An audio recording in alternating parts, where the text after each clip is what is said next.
ជំរាបសួរបាទបងប្អូនទាំងអស់គ្នាបាទថ្ងៃនេះមកដល់បងប្អូនមកមើលខ្ញុំសាកជំរាបថ្មីបងប្អូនថ្ងៃនេះក៏ដែរមកធ្វើការនៅជាការដំឡូងហើយស្លៀកពេលដំណេរក៏នាំបងប្អូនប្រុសសាកជំរាបថ្មីបាទនេះបាញ់បានសัตว์មួយហើយបងប្អូននេះជំរាបបាញ់បានសัตว์មួយហើយដល់ដឹងសัตว์អីអត់ស្គាល់ទេតែ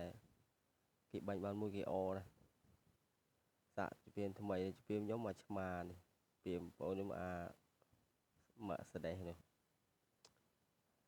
បាទវីដេអូខាតប្រហោះយូរហើយបងប្អូននេះ YouTube ខ្ញុំរវល់ការអត់មានអីថតអត់មានបានដាក់បកាយខែប្រាំងដកដលងទៅថ្ងៃនេះបាទទិញបងគេទិញមួយមកគេបាញ់សាលើគេបាញ់បានមួយ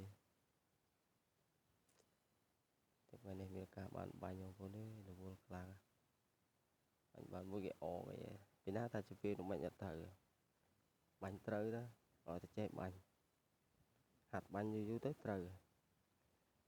បាទអរគុណច្រើនបាទបងប្អូនទាំងគ្នាបាទវីដេអូមានតែប៉ុណ្្នឹងទេអរគុណច្រើន